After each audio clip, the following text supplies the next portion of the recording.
இந்த பகுதியில் குடிநீர் பிரச்சனையை தீர்த்திருக்கிறோம். பெரிய ஆஸ்பத்திரி ராசிபுரத்தில் கட்டி இருக்கிறோம்.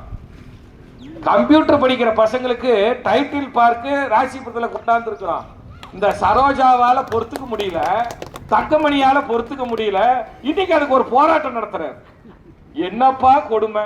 இன்னைக்கு அவராவது டைட்டில் பார்க்கு வரலையே அப்படின்னு அவன் ஏங்கிட்டு இருக்கிறான். இவர் என்ன பண்றாரு, டைட்டில் பார்க்குக்கு பாதுகாப்பு இல்லைன்னு பாருங்க. நாம எல்லாம் போவோம், இந்த தங்கமணியும் கூட்டிட்டு போறோம். ஆர்ட்ஸ் காலேஜ் உடைய நுழைவாயில் என்ட்ரன்ஸ் வாசப்படி எங்க இருக்குதுன்னா அது வடபுறம் இருக்குது, வடக்கு நோக்கி இருக்குது. இது டைட்டில் பார்க் வர்றது எங்கன்னா மேற்கு நோக்கி இருக்குது. இது தனி காம்பவுண்டு, அது தனி காம்பவுண்டு. ஏழை எளிய மக்களுக்கு உங்களுக்கு வேலை வேண்டாமா? பணக்காரனுக்கு மட்டும்தான் வேலையா? ஆதி திராவிடர் மக்களுக்கு வேலை வேண்டாமா? நீங்க தொழில்துறை அமைச்சராக இருந்தீங்களே குமாரபாளையத்தில், நீங்க இது வரைக்கும் என்ன செஞ்சீங்க? இங்க வந்து போராட்டம் நடத்துறீங்கல்ல, குமாரபாளையத்தில் ஏதாவது ஒரு தொழிற்சாலை திறந்திருப்பீங்களா? இன்னொன்னு சொல்லட்டுமா, இந்த தங்கமணி எம்எல்ஏவா இருக்கக்கூடிய குமாரபாளைய தொகுதியில மட்டும்தான் இன்னைக்கு கிட்னி திருட்டு அதிகமாக நடைபெற்றதுன்னு செய்தித்தாள்ல பார்க்கிறோம்.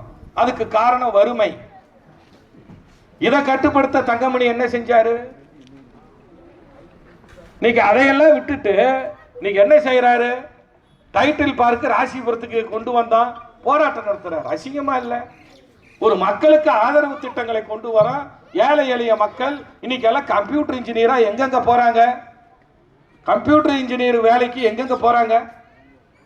பெங்களூருக்கு போறாங்க, மெட்ராஸுக்கு போறாங்க. பாவம் ஏழை எளிய மக்கள்லாம் வெளியில போறாங்க. அவங்களுக்கு இங்க ஒரு வேலை வாய்ப்பு என்று சொன்னால் அதை நீ தடுக்கிறிய.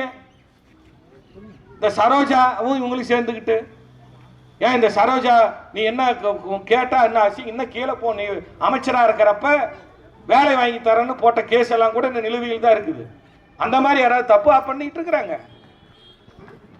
டைட்டில் பார்க் ஏழை எளிய மக்கள் வேலைக்கு வர்றது உங்களுக்கு பிடிக்கல? 10 வருஷமா ஆட்சி இருந்தீங்களே, ஒரு குடிநீர் பிரச்சனை